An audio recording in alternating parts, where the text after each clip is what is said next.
Assalamualaikum warahmatullahi wabarakatuh. Berjumpa lagi dengan kita, Ibu Anggraini Niryasari. Kita akan belajar tentang materi. Jangan lupa untuk subscribe, like, dan share ya.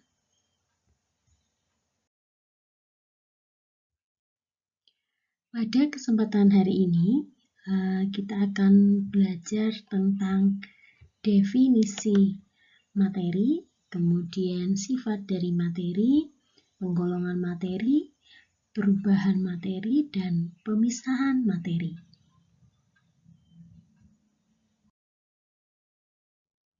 Materi dari pengertiannya adalah segala sesuatu yang memiliki massa dan menempati ruangan.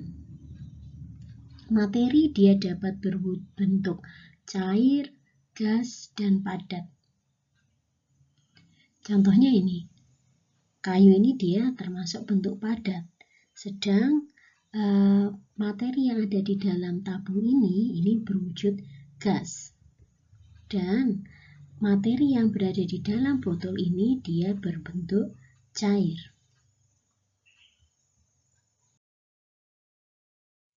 Susunan molekul kalau kita digambarkan dengan Microsoft Ultra gitu ya, ini kalau dia wujudnya gas maka partikelnya akan berbentuk seperti ini.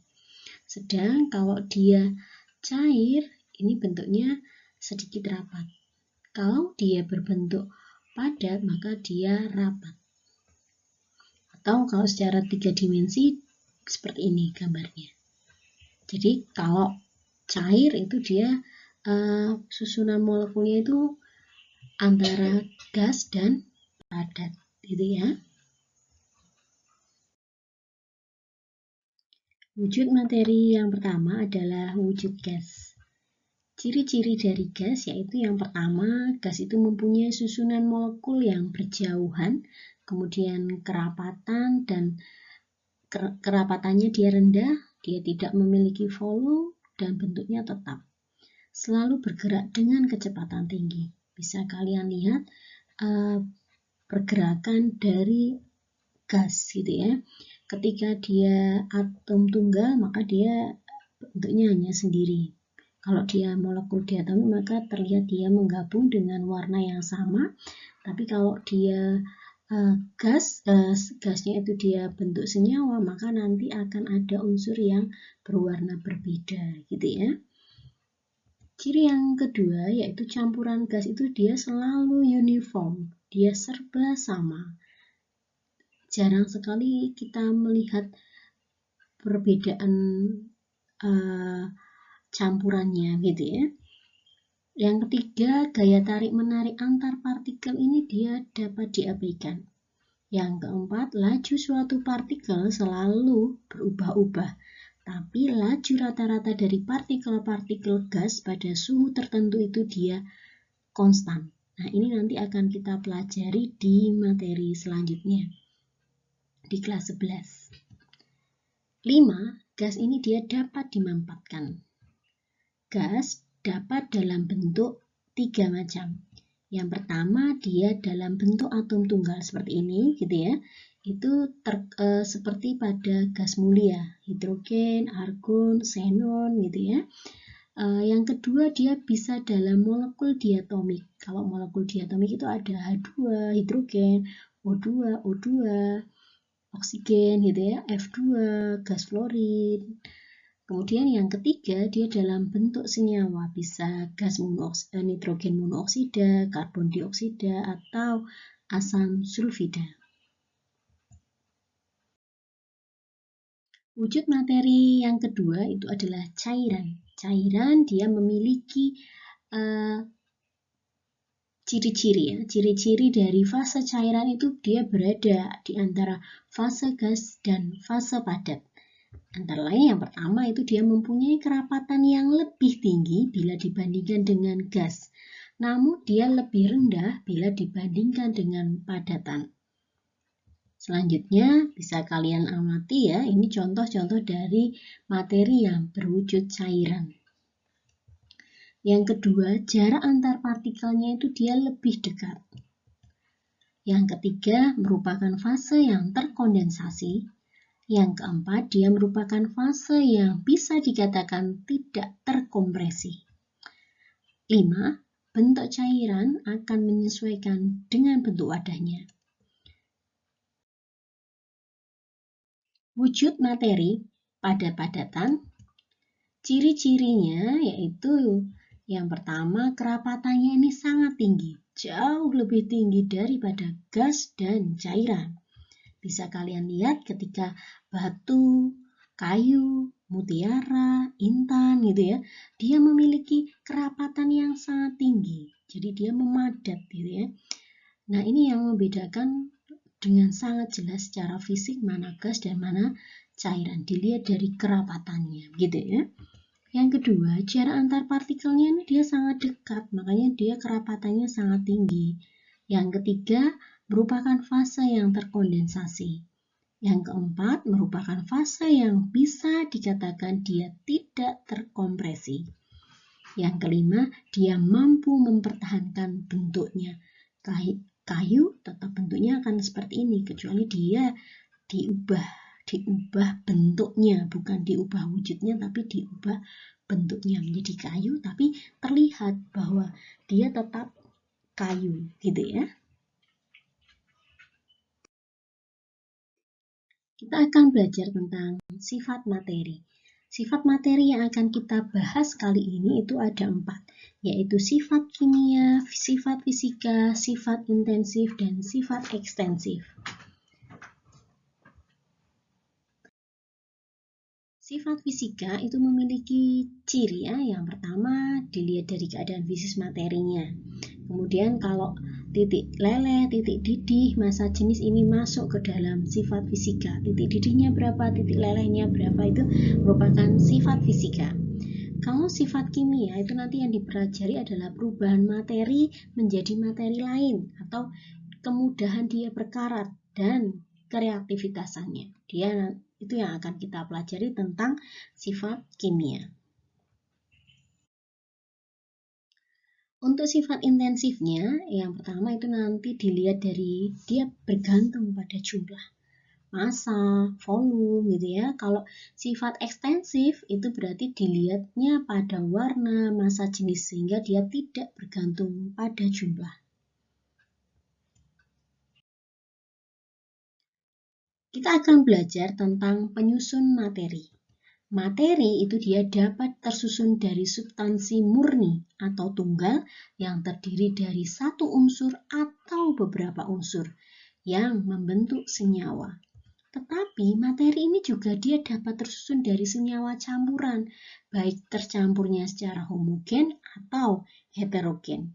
Nanti ini kita akan pelajari pada kesempatan hari ini. Penggolongan materi. Materi tersusun atas 2, yaitu zat tunggal dan campuran. Zat tunggal terdiri atas 2, unsur dan senyawa. Unsur dibedakan menjadi 3, unsur logam, non-logam, dan metaloid. Kemudian untuk campuran dia dibedakan menjadi 2, yaitu campuran homogen dan heterogen. Campuran homogen itu contohnya adalah larutan, campuran heterogen itu adalah koloid dan suspensi.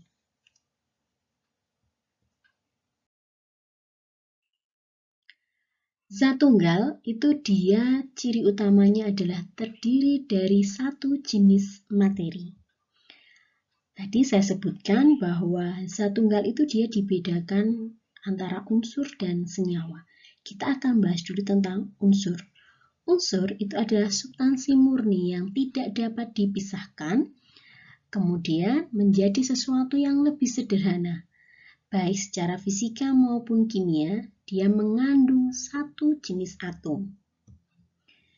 Nah, diibaratkan bahwa unsur ini adalah zat yang paling sederhana. Dia hanya terdiri satu jenis unsur atom saja, yaitu oksigen. Contohnya oksigen, hidrogen, gitu ya. Contoh utamanya misalnya, kalau dia ini unsurnya unsur gas, gitu ya. Gas mulia itu dia sendiri gitu ya. Atom-atomnya berterbangan sendiri. Tapi kalau dia ini atomnya atom logam, maka dia akan memiliki kerapatan yang tinggi. Sedang molekul oksigen dan unsur non-logam lainnya biasanya dia akan membentuk unsur diatomik atau sering disebut dengan molekul diatomik.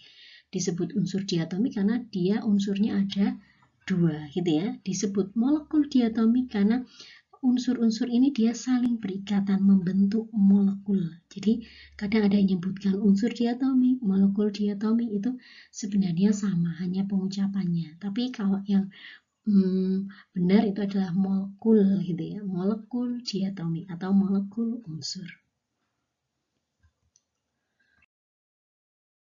Kemudian zat tunggal yang kedua itu adalah senyawa.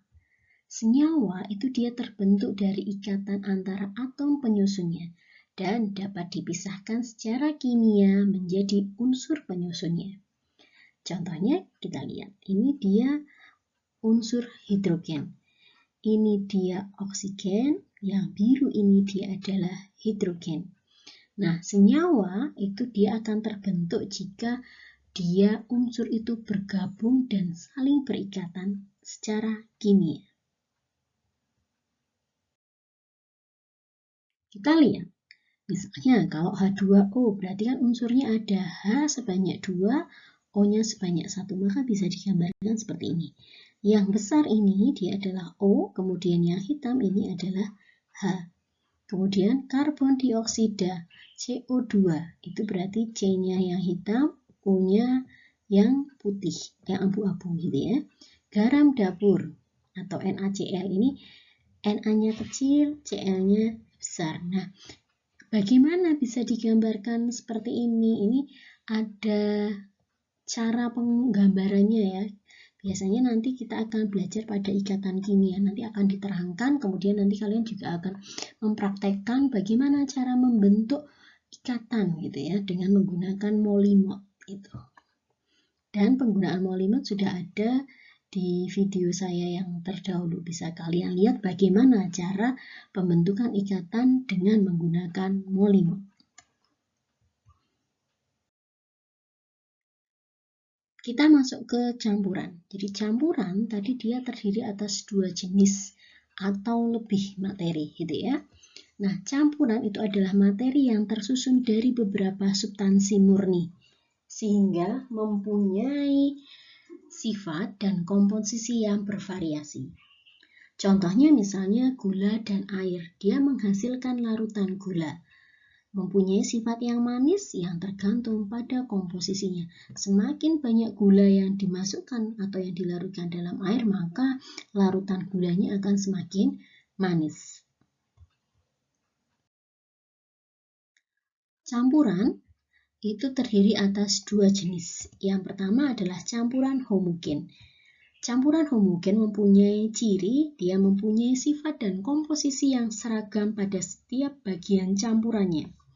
Kemudian yang B, dia tidak dapat dibedakan secara melihat langsung. Kita tidak bisa membedakan mana zat terlarutnya dan mana zat pelarutnya, itu tidak bisa dibedakan secara langsung gitu ya.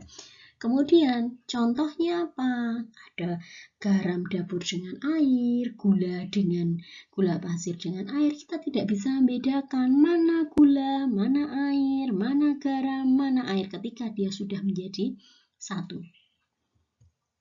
Kemudian yang kedua adalah campuran heterogen. Campuran heterogen dia memiliki sifat dan komposisi yang bervariasi pada setiap campurannya. Dapat dibedakan dengan melihat langsung secara fisik terpisah. Terlihat sekali gitu ya. Contohnya apa? Contohnya gula dengan pasir. Kita bisa membedakan mana gula, mana yang pasir gitu ya. Kalau gula masih berwarna kristal putih gitu ya. Kalau pasir dia berwarna hitam, kristal berwarna hitam. Nah, campuran yang heterogen dan homogen ini dia terdiri dari 3 jenis lagi. Ada larutan, suspensi, dan koloid. Kalau larutan itu campuran homogen yang tidak dapat dibedakan lagi mana pelarut dan mana zat larutnya yang tadi saya sampaikan ya. Tapi kalau suspensi, dia campuran heterogennya itu antar zatnya itu dia dapat dibedakan tanpa mikroskop. Jadi ketika tadi air dengan kopi atau air dengan pasir itu kita bisa membedakan gitu ya, itu suspensi.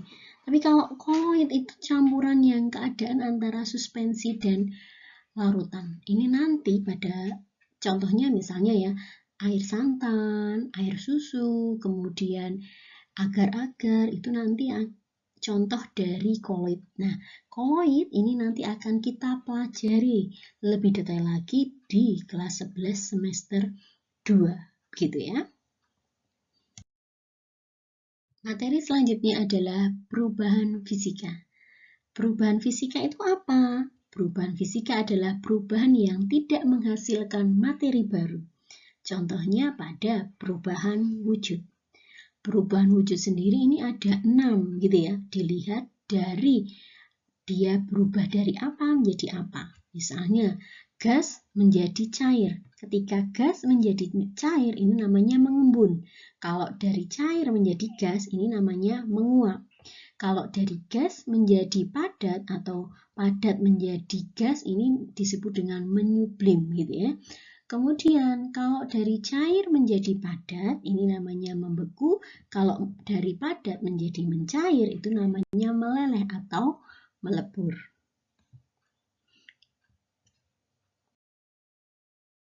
Untuk perubahan kimia itu ciri utamanya adalah perubahannya menghasilkan materi baru. Dan dia tidak bisa kembali lagi ke materi awalnya, itu sulit kecuali dengan reaksi kimia. Reaksi kimia itu dia memiliki ciri-ciri ya. Yang pertama terjadi perubahan warna. Yang kedua terjadi perubahan suhu, entah suhunya meningkat atau suhunya menurun. Kemudian terbentuk endapan gas. Kemudian terbentuk endapan atau terjadi perubahan bau, timbul cahaya, perubahan pH. Ini ciri dari reaksi kimia. Pasti akan ada salah satunya atau bisa lebih dari 2 ciri-ciri ini, gitu ya. Nah, di materi terakhir ini kita akan belajar tentang proses pemisahan. Proses pemisahan ini digunakan untuk mendapatkan satu atau lebih produk yang lebih murni dari campuran senyawa kimia. Teknik untuk pemisahan itu yang pertama adalah dengan pengayaan, yang kedua bisa dengan filtrasi, yang ketiga kristalisasi, 4 destilasi, 5 sentrifugasi, 6 kromatografi, 7 sublimasi.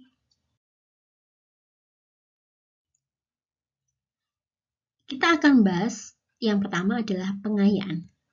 Pengayaan itu adalah proses pemisahan yang didasari atas perbedaan ukuran partikel di dalam campuran tersebut. Contohnya ketika kita mengayak antara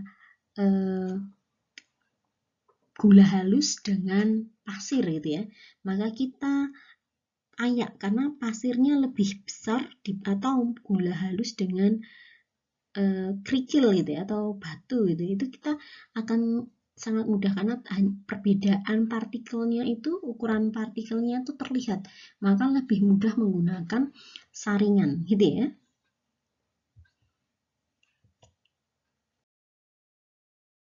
Yang kedua adalah filtrasi. Filtrasi itu apa? Filtrasi itu proses pemisahan dari campuran heterogen yang mengandung cairan partikel-partikel padat dengan menggunakan media filter yang hanya meloloskan cairan dan menahan partikel padat. Nah, contohnya pemisahan dengan kertas saring tanpa tekanan gitu ya. Jadi kita pakai corong gitu ya. Kemudian kita beri kertas saring gitu ya. Kemudian kertas saringnya masukkan, kemudian kita lakukan filtrasi. Jadi cairannya disaring dengan kertas saring. Biasanya untuk partikel-partikel padat yang partikelnya ini sangat kecil, biasanya menggunakan ini. Atau mungkin dengan cara seperti ini, pakai corong Buchner. Itu biasanya nanti ada pompa vakumnya. Jadi nanti akan lebih kuat lagi karena ada beberapa partikel padat yang dia itu menyerap air. Agar partikel padatnya ini dia benar-benar cairannya ini turun ke bawah gitu ya, biasanya digunakan dengan corong Buchner menggunakan pompa vakum. Ini biasanya untuk lab-lab kimia yang di tingkat universitas atau di tingkat penelitian lah, menggunakan teknik filtrasi dengan corong Buchner dan pompa vakum ini. Tapi kalau untuk skala SMA, SMP itu biasanya hanya dengan metode ini gitu ya. Yang ketiga itu kristalisasi. Kristalisasi itu apa? Kristalisasi adalah pemisahan dengan teknik kristalisasi. Dia didasarkan atas pelepasan pelarut dari zat terlarut dalam sebuah campuran homogen atau larutan, sehingga terbentuk kristal dari zat terlarutnya. Contohnya apa? Contohnya adalah pemisahan dengan pembentukan kristal melalui proses penguapan, seperti yang terjadi pada proses pembuatan garam. Kita lihat ya. Jadi tadinya dia bentuknya cairan gitu ya. Kemudian dia dipanaskan, nanti airnya akan menguap gitu ya. Dan NaCl-nya dia akan mengkristal.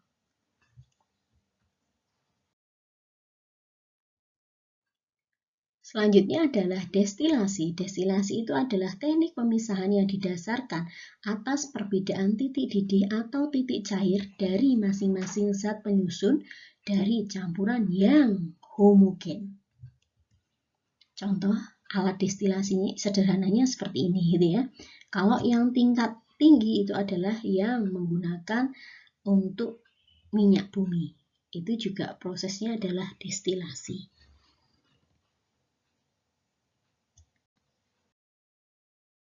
Kemudian teknik sentrifugasi. Teknik sentrifugasi itu adalah metode untuk mempercepat proses pengendapan dengan memberikan gaya-gaya sentrifugasi pada partikel.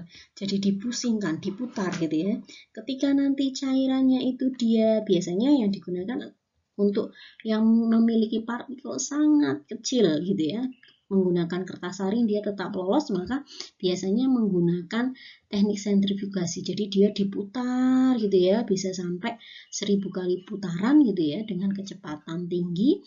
Dia nanti akan terjadi endapan. Nah, pemisahannya seperti ini. Jadi nanti endapannya akan diperoleh, maka yang kita ambil adalah cairannya gitu. Kemudian sublimasi. Sublimasi adalah pemisahan campuran titik didih yang berbeda dengan cara menyublim. Nah, sublimasi ini digunakan untuk pemurnian suatu zat dari materi pengotornya. Contohnya, kalau kalian lihat pada kawah panas yang menguapkan gas sulfur, kemudian dia menyublim menjadi padatan sulfur berwarna kuning gitu ya. Ini proses sublimasi dari gas sulfur.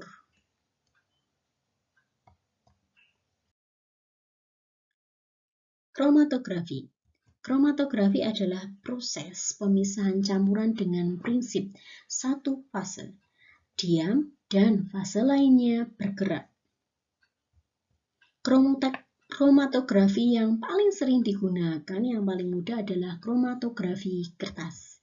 Kromatografi kertas itu biasanya menggunakan kertas saring atau kertas HVS atau kertas untuk menulis itu ya. Kemudian atau bisa menggunakan kertas yang untuk rokok linting itu.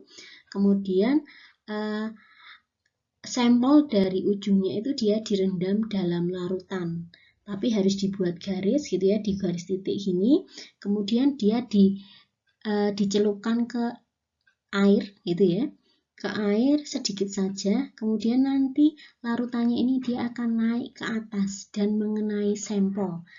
Nah, bisa dilihat seperti gambar ini gitu ya. Ketika pelarutnya naik ke atas dengan kecepatan yang berbeda sesuai dengan kelarutan dari masing-masing senyawanya, maka bintik warna yang tadinya ini bintiknya cuma satu titik ini, dia akan memendar gitu, terpendar gitu, nanti akan mengalami pemisahan. Nah, ini nanti bisa untuk menentukan mana yang senyawa polar, mana senyawa non polar, ini bisa dilihat dari kromatografinya gitu ya.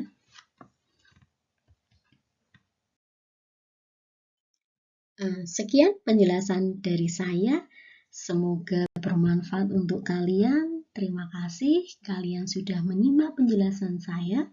Semoga sukses dan jangan lupa untuk subscribe, like, dan share video pembelajaran ini. Terima kasih.